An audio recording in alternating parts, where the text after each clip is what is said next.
Conexão Poder. Oferecimento Titânia Telecom. Soluções para conectar negócios e pessoas.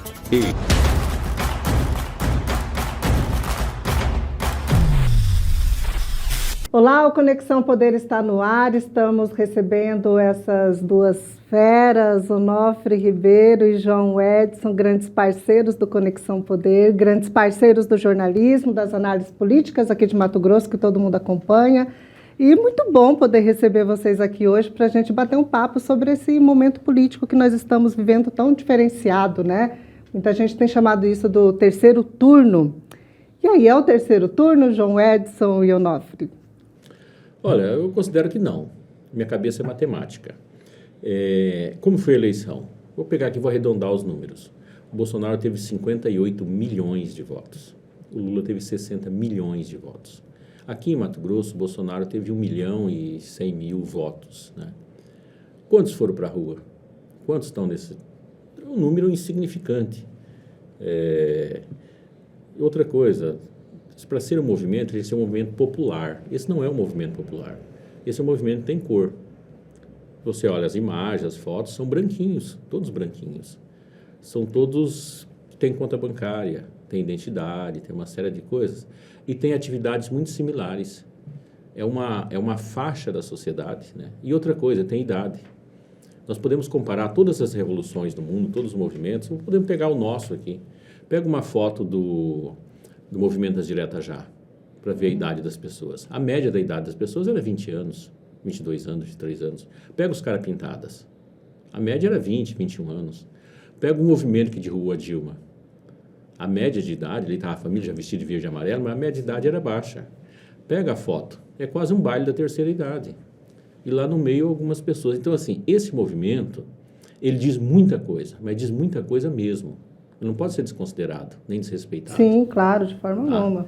Só que ele diz muito pouco sobre política, muito pouco sobre Bolsonaro e muito pouco sobre Lula. Essas pessoas que estão brigando aí, não estão brigando por isso. Eles precisaram de uma causa. A eleição foi uma boa causa deles ir para a rua, né? Mas se a gente dá uma olhada no processo histórico dessas pessoas, e por isso que eu falei que eles têm cor, né? São pessoas, vamos pegar só Mato Grosso, mas dá para a gente representar isso em Santa Catarina, no Nordeste, em São Paulo, qualquer lugar. Esse é um pessoal que ao longo da vida trabalhou muito. Ali são pessoas que trabalharam muito. Tanto que eles são todos marcados, sardentos pelo sol, sabe? Mesmo os comerciantes. São pessoas que deram couro, né? E num tempo aqui em Mato Grosso que as coisas eram difíceis, que não tinha estrada, Sim, não tinha comer, uma série de coisas, está né? confortável, né? Pois é, agora que chegou o conforto, e eles poderiam ser poder, eles não são mais poder. E não tem mais possibilidade. A média de estimativa de vida ali, vida útil que eu falo, não é para morrer, mas vida útil ali, não dá 10 anos. Força de trabalho. Força de trabalho, ativo, tá. E o mundo acelerou de uma forma tão grande que eles estão um pouquinho atrasados nesse tempo, né? Então, preciso marcar a história. E ali existe dores, desespero, mas não é só deles. Eles trazem ali dores ancestrais. Se a gente quiser ir para a realidade mesmo, né, colocar um pouquinho aí de antropologia, né? São pessoas que são oriundos, expulsos da terra deles, que foram abandonados, foram enxotados para morrer da Europa para o Brasil. Chegaram no Brasil e foram colocados em locais quase sempre inóspitos, para não incomodar o Estado, né? E hoje, de repente, com o patrimônio que conseguiram aí nos últimos anos, nos últimos 30 anos, que houve um crescimento, essas pessoas descobriram que o Estado custa caro, um preço enorme. Quando eles precisaram do Estado e não tinha dinheiro, o Estado abandonou eles. Agora que eles não precisam do Estado, o Estado está tirando dinheiro deles para ajudar os outros. Ou seja, forma uma série de angústias, sem falar que o Estado brasileiro é burocrático, injusto, não tem coerência. Na justiça, o que vale para um não vale para outro. Então, existe um conjunto de injustiças. Você pega a angústia pessoal dessa pessoa e junta com ela a ineficiência do Estado brasileiro e a crueldade do Estado brasileiro, você forma aquele cidadão ali. Só que é um cidadão que nem tem força mais para lutar, né? Porque ele está pedindo para os outros lutar no lugar dele. Me socorre, luta no meu lugar, porque eu já não tenho mais força. Então, eu não considero terceiro turno, não. Mas eu considero o momento do Brasil botar o pé no chão, acordar e olhar que tipo de brasileiro contribui com o Brasil, que tipo de brasileiro que não contribui com o Brasil. Não é para discriminar ou para separar. Mas o que não contribui precisa incluir. Agora, dentro desse movimento, lá para frente a gente pode falar alguma coisa, dentro desse movimento existem oportunistas. Existe sim, é uma célula muito pequena, não dá para generalizar, tem gente generalizando, mas existe uma célula muito pequena, mas com crescimento perigoso entre os pensamentos neofascistas. Mas muito pequeno. Não é essas pessoas que estão correndo aí de verde e Não, a amarelo. maioria que estão colocando a cara a tapa Não. lá. Essas né? pessoas estão alimentando até essas pessoas, mas quem pensa isso não está na rua. Tem uma cara de terceiro turno, mas na verdade é o primeiro turno da próxima eleição. O João Edson falou das dores.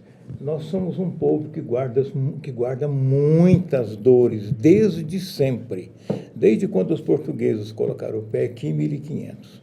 Você vem mudando a cara do momento, mas nunca resolvendo dores. Chegamos agora numa eleição, curiosamente, em que não se discutiu o Brasil. Ficou metade da sociedade aqui, supostamente à esquerda, metade aqui, supostamente à direita. Na verdade, não era isso. Era um aglomerado de pessoas com camisas de cor diferente, com as mesmas dores, mesmas angústias. O João Edson falou no Estado ineficiente, corrupto, ausente, é isto aí. Então, nenhum momento nesta eleição se discutiu que país vai ter nos próximos 4 anos. Me lembro de ter assistido algumas falas do Bolsonaro, em particular, em que ele tentou falar de futuro, ficava vazio, esquisito, porque não era isso que a eleição queria. O que o Lula falou? Vamos voltar a sorrir. Isso não é proposta.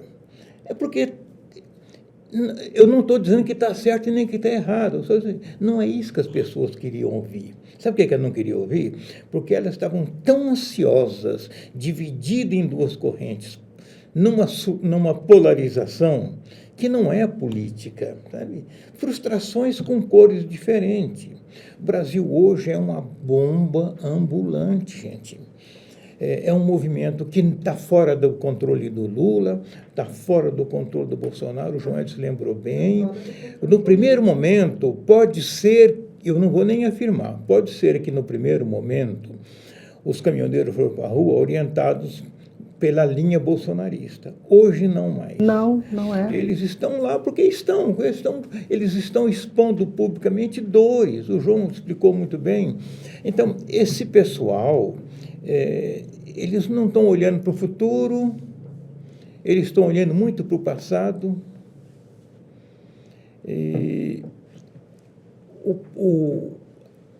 Não quero ficar citando nomes. A linha que chegou ao governo não tem nenhuma proposta de futuro.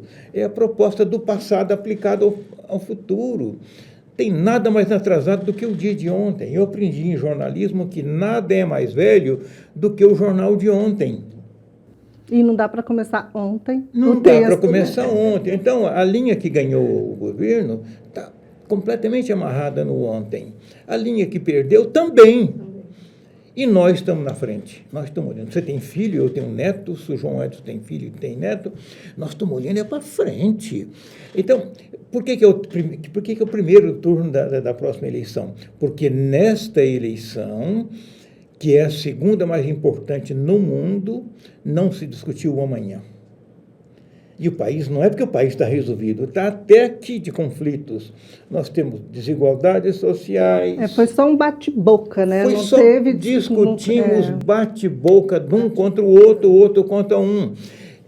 É condenável isso? Não, não é. É porque nós estamos numa tal polarização no país que não tinha ambiente para chegar lá. Eu vou fazer tantos mil quilômetros de estrada. Não, ninguém quer saber disso. As pessoas não querem saber disso. Elas estão transmitindo uma ansiedade, eu não vou chamar de ódio nem de raiva, de ansiedade. Estão transmitindo uma ansiedade muito forte umas para as outras e umas contra as outras. Isso navega por aqui, onde não tem cara, e qualquer um pode dizer o que quer e está tudo certo. Então, discutimos nesta eleição, a eleição não terminou, não sei se o Roberto concorda comigo, a eleição não terminou porque não se discutiu nada. Brigou um contra o outro, um aceita o resultado, o outro disse que ganhou, outro disse que não ganhou, tá bom. Mas, na verdade, o país que precisa chegar não foi discutido. Então, nós abrimos um novo turno para uma próxima eleição. A eleição de 2022 ainda não acabou. Ela vai se arrastar pelos 4 anos, da pior maneira. A polarização vai continuar agora. Você no poder e eu fora, eu vou te dar um murro. E você vai se defender. Quando a gente olha hoje o mundo, ele está todo em transformação profunda. Você tem um país como os Estados Unidos, que além de ser a maior potência econômica do mundo, sempre teve uma grande estabilidade política, partidária e institucional. Está rachado que nem o Brasil. Sim, republicano lá, democratas aqui, esquerda aqui, direita lá. Radicalismo aqui, radicalismo lá. E eles não se entendem mais. E isso vai levar o país à ruína. Quando você vai para a Europa inteira está num conflito infinito. Você vai no Japão, o Japão está num grande conflito interno. Você vai na China, ela está entrando na linha dos conflitos sociais, passou aquela fase do crescimento exagerado e que o governo batia na mesa e ninguém tinha direito para nada, não tinha plano de saúde, aposentadoria, previdência, nada. Agora já as pessoas querem, a China parou de crescer, porque o mundo de cá parou de importar, então o mundo está assim. Onde é que entra o Brasil nisso? Nós estamos sem problemas climáticos, temos uma democracia que demonstrou que aguenta tranco. Isso é uma leitura da eleição. A democracia aguentou tranco, a doidade, e está em pé. Nem ameaçada não foi nem arranhada. Então, o mundo está dividido em 2 partes, Marcinha. Uma parte é que gera tecnologia, transistor está fora de moda, processadores, máquinas de alta capacidade. E o outro lado é o que come, que produz comida. Então, nós, pela primeira vez na história, colocamos na balança, um país produz comida, tem o mesmo valor de quem produz tecnologia. Porque não adianta tecnologia se não houver comida. O Brasil está nessa linha. Tem visão empresarial, tem clima, tem território, aprendeu a lidar com isso, tem um bom empreendedorismo. Só não tem uma política que preste. O Estado atrapalha. Então, o Brasil a tendência do Brasil, nessa linha de segurança alimentar do mundo, é que o mundo tem essa leitura. Até 2032, a gente será tão importante quanto é hoje os Estados Unidos. Então, esses 4 anos são de uma importância tão grande, e os 4 seguintes, então nós não poderíamos ter errado nessa eleição, ou não podemos perder tempo nessa polarização, porque quem dança somos nós mesmos. Aí, me permita, João, mais um segundo que eu estou me estendendo, eu estou tirando a sua palavra. Me permita, Marcinha. Nós temos um mundo político capaz de entender e discutir isso com o patriotismo necessário? Não temos. Porque ainda se joga muito na fisiologia de cargos, espaço, poder, dinheiro. O sistema judicial também entrou na polarização. A sociedade está na polarização. Quem poderia pacificar isso? Constitucionalmente, quem poderia pacificar isso, que é o desejável, era o Congresso. Ele é o responsável em equilibrar o poder judiciário e o executivo, puxa a orelha de um, puxa de outro, chega para lá, chega para cá, puxa a cadeira para lá, puxa. É o legislativo. Teve uma renovação agora, Deus queira que esteja boa, mas o Congresso que está aí não recomenda. Então, o país está nessa frente de uma oportunidade como nunca houve. Só houve em 1939 a 1945, durante a Segunda Guerra, o Brasil era um grande exportador de café para os Estados Unidos, que exportava para o mundo. O Brasil ganhou muito dinheiro naquele momento, Brasil e Argentina. Nesse momento, o Brasil entra numa fase como essa, e o que é que nós temos? Instituições incapazes de discutir o país. Capacidade até elas teriam, é preciso saber se eles querem. Então, você vê que esta eleição é muito importante. Se ela não resolver os problemas, esse germe, esse vírus que o caminhoneiro, que o João definiu também, deixou, ele amplia na sociedade. E a gente tem uma revolução, não digo revolução de armas, mas uma revolução de pensamento, de conceito e de comportamento. Vocês estão acompanhando, ontem nós tivemos aí um fato importante nesse movimento todo, que foi a apresentação ali, né, do Ministério da Defesa, ali, que ele apresentou ao TSE o relatório das eleições, né? Chegaram à conclusão, colocaram lá que não houve fraude e apontaram que tinha ali algumas, deixa eu até colocar aqui, não houve indício de fraude, mas indica que o sistema eleitoral não está livre de um código malicioso, né? Que um código malicioso pudesse afetar seu funcionamento, né? E o relatório também apontou que tiveram dificuldades para produzir, ter essas informações, né? Essas análises estatísticas, que foi difícil essa compreensão, né? Da sequência da execução de cada parte do sistema, né? Mas e aí, agora, esse protesto com esse relatório? Porque tinha uma grande expectativa sobre esse relatório, né? Com esse protesto agora, primeiro cai? A gente tem que entender esse relatório, né? Esse relatório foi feito por um órgão público chamado Exército, tá? O desenvolvimento tecnológico, a análise tecnológica, o Exército é o Estado brasileiro, é público, o Estado brasileiro. O desenvolvimento entre a iniciativa privada e o Estado, a diferença é de 2.000 anos, tá? Então, nós não temos um Exército com capacidade para lidar com essas questões. O questionamento das urnas é mais um daqueles argumentos. É igual argumento para votar no Lula e votar no Bolsonaro. É um argumento ineficaz, sem sentido nenhum. A eleição, ela foi o que ela tinha que ser. Tá? O Bolsonaro construiu um histórico para perder a eleição. Vamos lembrar que ele foi eleito lá atrás com 58 milhões de votos no segundo turno. E, assim, a gente precisa separar o que é pesquisa, porque tem vários tipos de pesquisa. Tem a enquete, tem a tracker que entrou aí, tem a pesquisa. Pesquisa, aquela que faz mapa, consulta as pessoas. Nenhuma pesquisa no Brasil indicou em algum momento que o Bolsonaro venceria o Lula. Desde o início até agora. Nenhuma pesquisa. Então, se tivesse dado o contrário, podia dizer, aconteceu alguma coisa, as pesquisas indicaram isso. Muitas vezes confundiram. Até daqui mesmo entrevistaram, eu expliquei, eu acho que não foi entendido. A Brasmark não é pesquisa, é uma tracker. Tá? E ela não tinha um mapa. Então, o resultado dela é diferente. Não dá para comparar uma coisa com outra. Né? Numa corrida de automóvel, você não pode colocar um Fusca lá e comparar que vai ter o mesmo resultado. Não tem jeito. Pesquisa realizada. Aliás, quem mais pagou pesquisa foi o governo. E o governo não publicou por quê? Se ele estivesse na frente, teria publicado. Então, não houve isso. Não existia praticamente essa possibilidade. Então, foi muito longe. Então, esse é o primeiro fator. Né? O segundo é a questão do argumento. As pessoas não estão argumentando porque elas têm razão. Elas estão argumentando porque elas têm desejo. São duas coisas diferentes. Isso a gente está explicando a questão da eleição agora, mas não é só eleição, não. Num conjunto de outras coisas da vida, as pessoas estão argumentando sobre o seu desejo e não sobre a sua razão, sobre o fato em si. Esse negócio se carregou na política. Ela vem e a pandemia acelerou isso nas pessoas. O Onofre falou de uma questão muito interessante. Eu até diria, Onofre, se você me permitir... Por favor. Não existiu nenhum turno nessa eleição. Então, na realidade, a gente ainda está tentando entrar em um turno de eleição.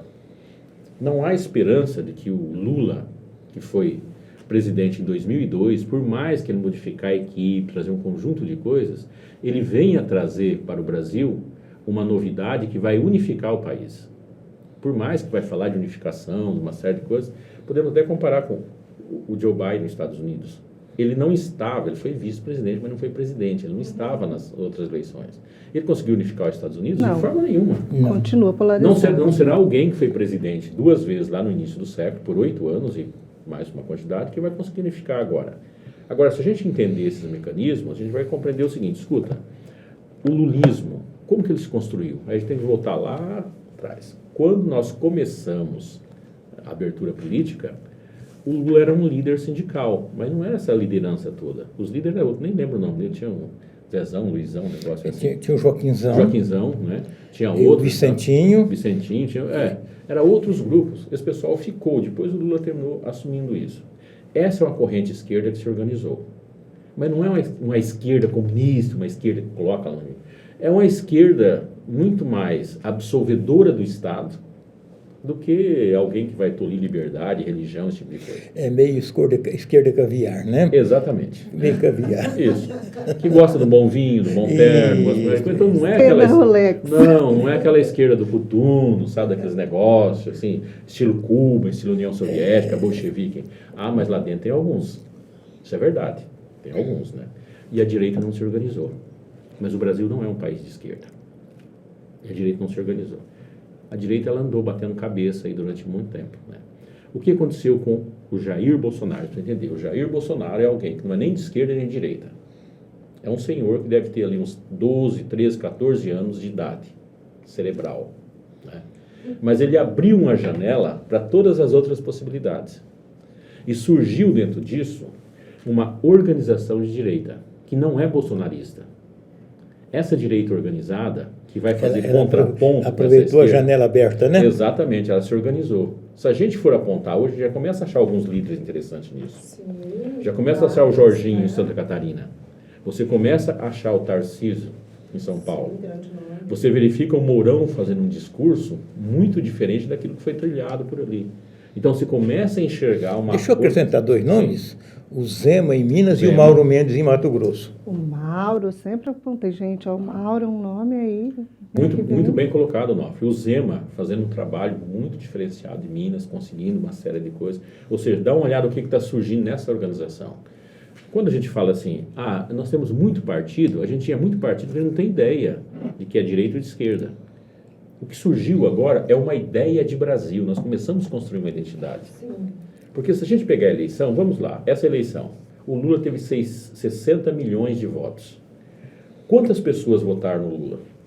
Eu tenho certeza que 30 milhões, como é que se a gente quiser reduzir para jogar 20 milhões, é muito? 20 milhões votou contra o Bolsonaro. Sim, não votou no Lula.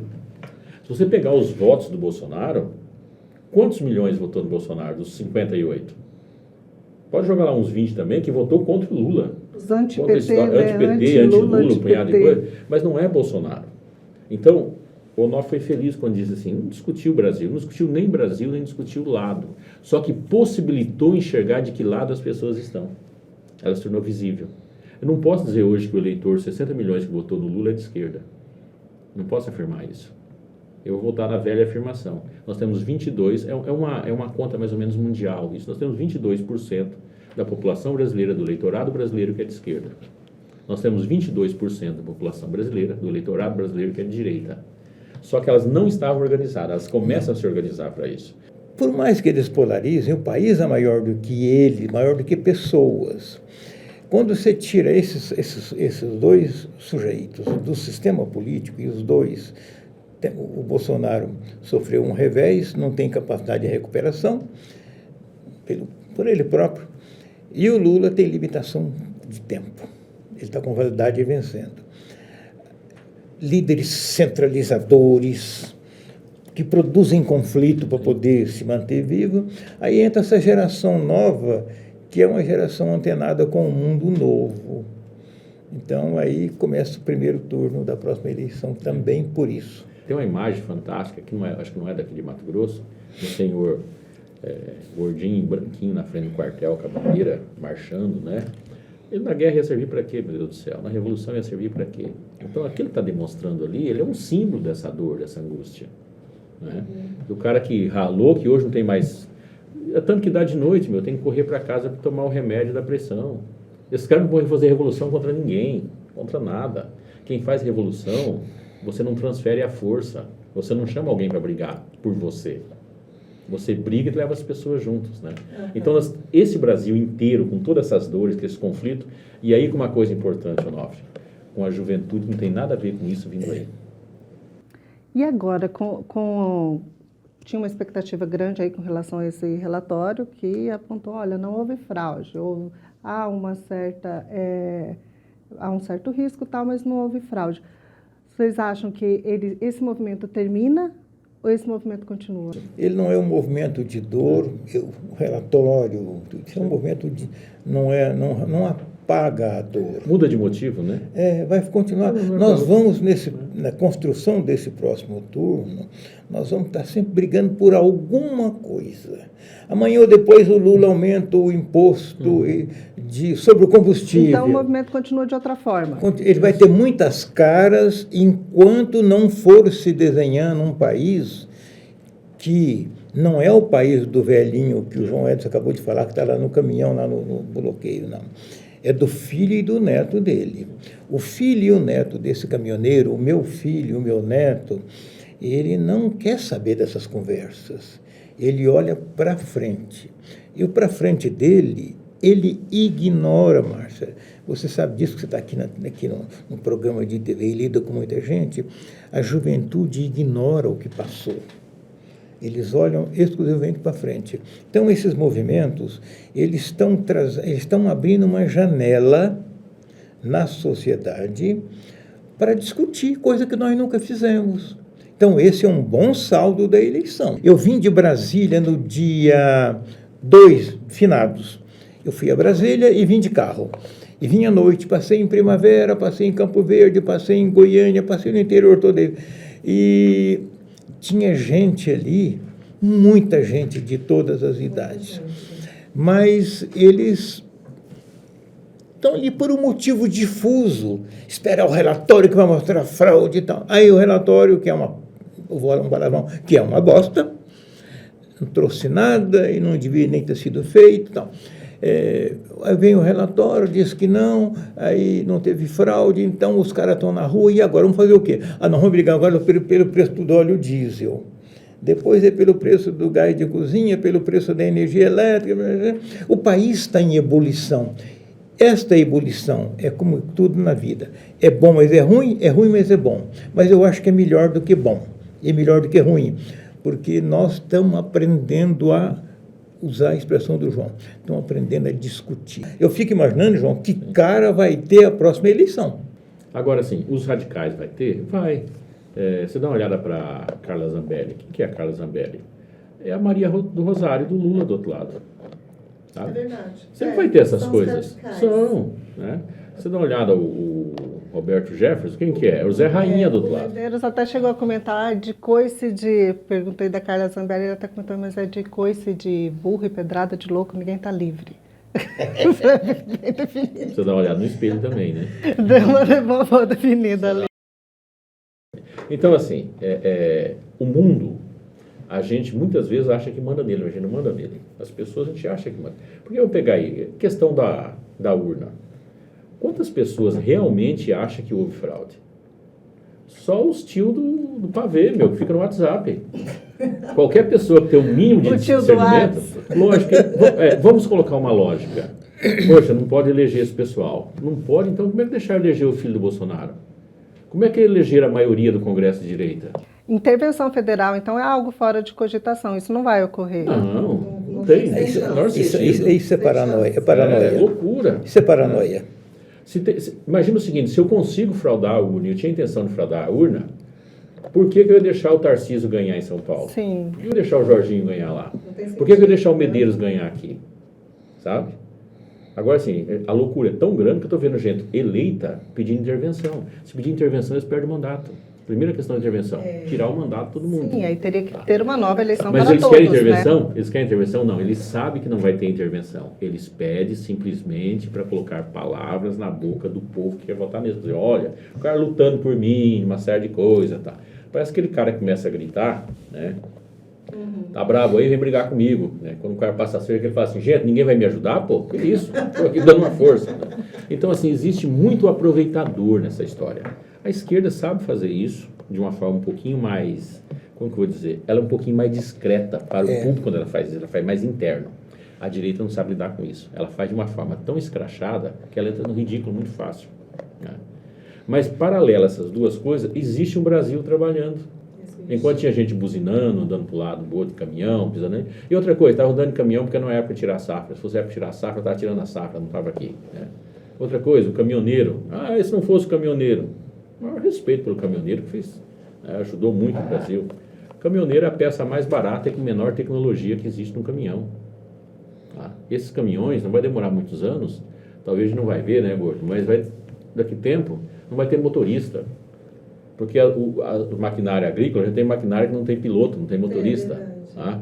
Então, assim, qual que é a importância? Não, a importância minha, de ser humano, porque política não é peça, não é tecnologia. Eu queria aproveitar a sequência do João e colocar uma coisa. Em 85, os militares deixaram o poder para os civis num acordo. Foi um acordão. Não houve uma tomada de poder. Assim como em 64 teve um acordão também. Então, não resolveu o problema. Nem lá, nem cá. Nem lá, nem cá. Em 2000, e aí veio o Collor, deu lá um problema, veio o impeachment, não resolveu o problema, foi inchando o tumor. Aí veio em 2002 o Fernando Henrique, perde o PSDB, que era o polarizado com o PT, perde a eleição, mas no fundo eles eram muito semelhantes, então só empurrou o problema para frente. O problema começa a ficar, a disruptura desse histórico aí, Martinha, vem com a eleição do Bolsonaro, que também não resolveu os problemas. São dores e conflitos muito antigos. Então, o que nós estamos falando? Que este momento que nós estamos entrando nele agora, estamos passando desse momento, passamos na eleição desse ano, neste pós-eleições de agora, e o mandato inteiro do Lula vai ser tempo de passar limpo, uma grande DR nacional. A gente não viu na grande mídia uma linha sobre manifestações. A gente viu alguma coisa sobre bloqueios de estradas, caminhoneiros e tal. É como se não tivesse existido, né? A gente viu imprensa regional cobrindo manifestações. Aqui no Repórter MT a gente cobriu, ainda continua essa cobertura, né? E é um movimento que ele ganhou força no interior do Brasil. Mas, Marcinha, né? Onde é que está a grande mídia? Sim, no centro. Me permita um segundo. Quando o Donald Trump se candidatou a presidente dos Estados Unidos em 2015, historicamente, quem definiu a eleição, a costa leste e a costa oeste, onde mais populosa. E os institutos de pesquisa sempre ignoraram o interior caipira. Sempre ignoraram. Chamavam até de redneck, pescoço vermelho, que é caipira, na nossa linguagem. E concentravam na costa oeste e a costa leste. Muito bem. E a imprensa descendo a lenha no Trump, porque ele não tinha chance, e ele não aparecia no litoral, de um lado, nem leste nem oeste. A mídia era concentrada ali e as pesquisas também. Ele ganhou a eleição em cima do meio. Então, a grande mídia brasileira, ela está nos grandes centros. Ela ignora o meio, ela ignora e tem um baita preconceito contra nós do coração do Brasil. Parece que é um preconceito contra nós, né? Porque baita de um preconceito. Você vê, Mato Grosso aí foi o estado que teve maior concentração dessas manifestações, né? Famílias ali, às margens, milhares de pessoas ali às margens. Aqui, rapidinho. Durante a pandemia, meio do governo, eu recebi uma ligação, vou preservar o órgão lá, a imprensa, sobre o movimento aqui em Mato Grosso de um importante jornal do Brasil sediado em São Paulo. Né? E no meio da conversa, eu terminei falando de algo de Brasília. A pessoa falou, não, mas isso não aconteceu. Não, eu falei, aconteceu sim. Eu tenho informações privilegiadas de Brasília que isso aconteceu. A resposta da pessoa foi assim, de uma forma, a repórter desse veículo para mim, foi... Mas eu estou aqui em São Paulo, na Paulista, não sei disso, como é que aconteceu. Ai, ou seja, Senhor se a notícia Deus. não chegar na Paulista e não chegar ali, ela não aconteceu no Brasil. Foi onde a grande mídia está errando. Está errando. Ela está errando E muito. A gente vê as redes sociais tomando conta. Isso era 10 horas da manhã. O interessante foi ver a mesma imprensa, o mesmo local manchetal que eu tinha falado às 4 horas da tarde. Como eu não sou vingativo, apesar do sangue árabe, né? Não mandei nenhuma mensagem para ela, ninguém falou, agora aconteceu, porque chegou na Paulista, né?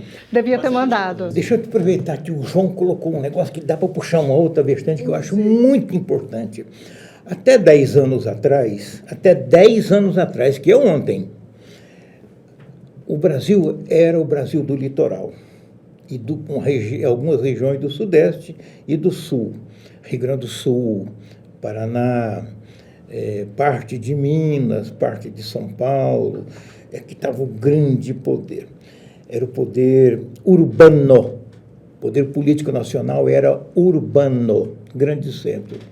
Hoje ele migrou para o interior, ele migrou para Goiás, ele migrou para Mato Grosso, ele migrou para Mato Grosso do Sul, ele migrou para Rondônia, ele migrou para uma parte chamado Matopiba, um pedaço de Mato Grosso, um pedaço do sul do Piauí, Maranhão, Bahia e Tocantins.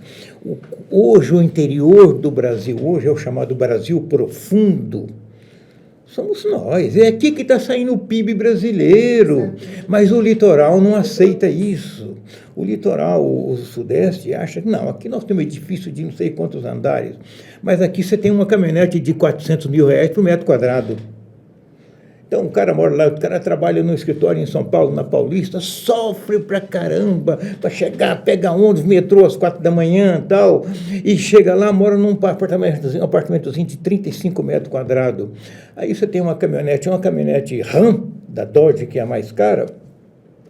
Um fazendeiro paga 100 mil reais de ágio para furar a fila, porque senão só daqui a 2 anos, e lá em São Paulo ninguém nem sabe que essa caminhonete existe, a não ser os trilhardários. Aqui você tem a cada esquina uma Ranger, uma Hilux, uma Mitsubishi, uma Nissan e uma S10. Então, o Brasil mudou o poder político. A bancada mais forte do Congresso é a bancada parlamentar, é a frente parlamentar. Então, mas o litoral ainda não entende, e a imprensa brasileira do lado da capital não interessa. Por que ela também não interessa? Porque ela não vai perder poder por Conexão Poder. Para o povo do Mato Grosso. Não vai. Porque eles olham para nós aqui, tudo caipira, né?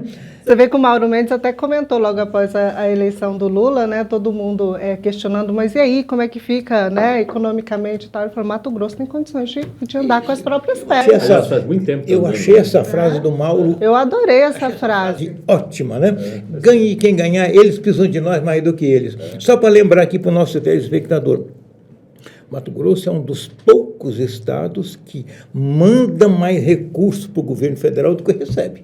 Tipo, Maranhão recebe 28 bilhões por ano e produz 6 bilhões. Então, ele vive às custas do nosso imposto. São Paulo, Rio Grande do Sul, Paraná, Santa Catarina e Mato Grosso são os estados que mandam mais dinheiro para o governo federal do que recebem. Bolsonaro continua líder da direita, e qual que é a avaliação que vocês têm do crescimento da representatividade aí do Mauro Mendes, já que nós temos aí essa força, né, do interior? Olha, não, o Bolsonaro continua representante de um grupo, tá? De um grupo radical, mas não chega a ser nazista, não chega a ser... Agora existe esse grupo, sim, precisa tomar um certo cuidado que existe esse grupo, nazista, fascista, tá? Que não vai para a rua, para lugar nenhum, mas alimenta as ideias. Então existe um grupinho, e não está só no Brasil não, está no mundo todo, mas muito forte na América do Sul. E teve um crescimento muito grande. Só que é um grupo que lida com sites, lida com uma série de outras coisas, tá? O grupo Bolsonaro vai ser o grupo mais radical, sem muita compreensão. É o cara que tinha vontade de xingar e se sente representado nos palavrões que o Bolsonaro diz. Tem muita gente que gostaria de xingar o Lula, xingar a Dilma, xingar o país, xingar o Exército, agora, né? Agora começar a xingar também o Exército, né? E o Bolsonaro é o cara que vai para o microfone e fala isso, então o cara se sente representado, tá? Mas não é um grupo grande. O grupo da direita que vai se organizar, ela vai migrar. Nós falamos aqui um conjunto de nomes em relação a isso. Tem 2 personagens que levam vantagem nesse conjunto de nomes. O Zema, em Minas, e o Mauro Mendes. Por quê? Porque os 2 estão no segundo mandato. O Jorginho, em Santa Catarina, e o Tarcísio, em São Paulo, estão no primeiro mandato. Se o Tarcísio não for mal, ele não precisa fazer um excelente governo. Se ele não for mal em São Paulo, se ele conseguir manter o que tem, dar uma melhoradinha em São Paulo, ele não precisa do outro mandato para ser presidente. Ele pode ir nesse mandato aí. Eu até acho assim, a grande pergunta, até que dia o Bolsonaro fica nesse partido? Porque ele tem mais partido que ano de vida, né? Até que dia ele fica nesse partido? E quando ele migra do partido, ele vai ficar sem força, porque ele não é mais aquele cara que ia chegar assim, não, esse cara é legal, veio agora. Por quê? Porque os partidos estão diminuindo em vez de aumentar. Sim. Os caciques estão ficando cada vez mais fortes. É tanto que ele sempre foi para um partido e bancava o partido. Ele chegou agora, Valdemar da Costa Neves, não entregou a rédea para ele. Você quer, você vai sentar aqui do lado, mas a rédea não te entrega. Então já não existe mais isso. Agora, sim, o bolsonarismo, enquanto pensamento, enquanto ideia ali, vou colocar em um termo meio pejorativo, mas mais ou menos isso. Enquanto estupidez, ele vai permanecer. Assim como a esquerda também. Tanto tem alguns partidos de esquerda, alguns líderes de esquerda que optam pela estupidez. Sim, Sabe? Então, assim, na direita, isso vai existir. Como vai existir na esquerda. Talvez ele seja o representante disso. Sabe? Dessa coisa mais agressiva, de palavrão, de falar um punhado de coisa, de voltar atrás, de responder na justiça as coisas, de fazer enfrentamentos indevidos, né? Aí você perguntar assim, tem ressonância aqui em Mato Grosso? Ainda tem bastante ressonância. Mas vai pesar muito mais, e vai ser organizado, e vai ser orgânico, é uma frente indissolúvel, a direita que se formou dentro desses nomes, estou falando, com pensamentos que envolvem comerciantes, empresários, produtores, uma série de gente que não está afim de palavrão, de xingar, de briguinha pequena, quer fazer grandes brigas. Márcia, o que o Bolsonaro fez foi fazer uma travessia do lulopetismo, que era uma esquerda gasta, concentrada num partido gasto, e no culto à personalidade do Lula. Chegamos a um partido hegemônico, desgastado, uma esquerda desgastada, que era um monte de partidinho fracionado, e o Lula cansado. Chegou. Isso estava chegando num limite. O Bolsonaro veio e fez a travessia e não tem mais viagem para ele. A viagem dele esgotou. Acabou. Deixou um legado, que foi esse princípio de formação de uma direita que estava desorganizada. A direita vai ganhar vida própria e ele vai ficar lá no quadro de honra da parede. Esse homem foi o responsável, mas não é mais protagonista. A direita, tem que haver uma direita, um espírito de direita, não precisa chamar direita. A esquerda volta com o Lula, mas não volta uma esquerda, volta também uma frente que vai ter que se organizar em torno de ideias modernas, a esquerda, mas ideias modernas, não as ideias antigas do PT antigo, do Lula antigo, do PSOL, não, nada disso mais. Há um mundo novo que vai nascer, então o legado do Bolsonaro foi esse. Quanto ao Mauro Mendes, eu vejo nele a cara do novo tipo de líder. E com um detalhe, o agronegócio brasileiro não tem líder. Está faltando um líder. De repente, o Mauro consegue ocupar esse espaço e Mato Grosso volta a ter um segundo Dante de Oliveira. Pode ser esse nome aí da liderança da direita? Pode ser em Mato Grosso, sim, e do agro, né? Porque o Blairo Maggi se afastou da política partidária e o agro não gerou outros líderes. O agro, o Neri veio, morreu na praia. O senador Fávaro está muito preso, ficou prisioneiro da ideia Lula. Eu acho que ele comprometeu a sua carreira. Nada contra o apoio, mas acho que ele é uma sombra do Lula, num Estado que não é lulista, que não é esquerdista, então se comprometeu muito. Então, o resto da bancada, outros líderes não são relevantes. Então, o Mauro Mendes pode ser o grande líder do agro no Centro-Oeste, fora Mato Grosso. E, gente, só para a gente concluir aqui, e aí, Bolsonaro passa a faixa para o Lula? Passa a faixa. E se não passar, não tem relevância nenhuma, porque lá atrás o João Batista Figueiredo não passou para o Sarney e o país não parou. Eu acho que, pessoalmente, até ele não vai passar. Acho que ele não vai lá, ele, colocar a faixa. Tá? Acho que ele não vai fazer esse... Assim, exigiria muita educação para o cara fazer isso. Acho que ele não tem essa educação. Eu acho que quem vai fazer isso com toda a educação e toda a competência vai ser o senhor Hamilton Mourão. É uma aposta, não sei, posso decepcionar. Mas precisaria muita educação para fazer, não vejo ele com essa educação toda. Gente, muito bom esse bate-papo aqui, essa prosa hoje. A gente já está aqui no nosso limite de tempo final, deixo o espaço aberto para as considerações finais de vocês. É muito bom poder receber vocês, a gente poder ter esse debate de alto nível aqui. Muito obrigado, Márcia. E o papel da gente que tem um pouco mais de idade e de experiência no jornalismo é gerar reflexões. A ideia é essa. A minha missão é gerar reflexões, não é gerar polêmica. Eu não tenho 20 anos para fazer polêmica, eu sou obrigado a fazer reflexões. aqui foi um espaço muito bom de reflexão. Sempre que a gente participa de discussões com o João Edson, a gente acaba combinando em quase tudo, discorda muito pouco, porque os cabelos brancos e os cabelos ausentes dão essa maturidade de enxergar as coisas com alguma serenidade. Muito obrigado, Márcia. Hoje mais ausente os cabelos do que branco até, né? Não, agradecer também, legal. E falar para quem está aí, para de prestar um pouquinho atenção nos presidentes, presta atenção no Congresso.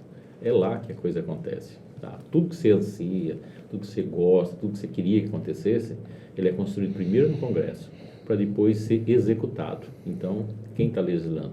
A gente traz uma herança muito grande dos reinados, que rei não precisaria de legislativo, ele ia decidir. E a gente pensa que é assim ainda. Não é não. O presidente pode muita coisa, mas não pode tudo. Tá certo, isso aí. Obrigada, gente. Obrigado, Onofre. Obrigado, João Edson. E a todos que nos acompanharam até aqui. A gente fica por aqui. Conexão Poder. Oferecimento Titânia Telecom. Soluções para conectar negócios e pessoas.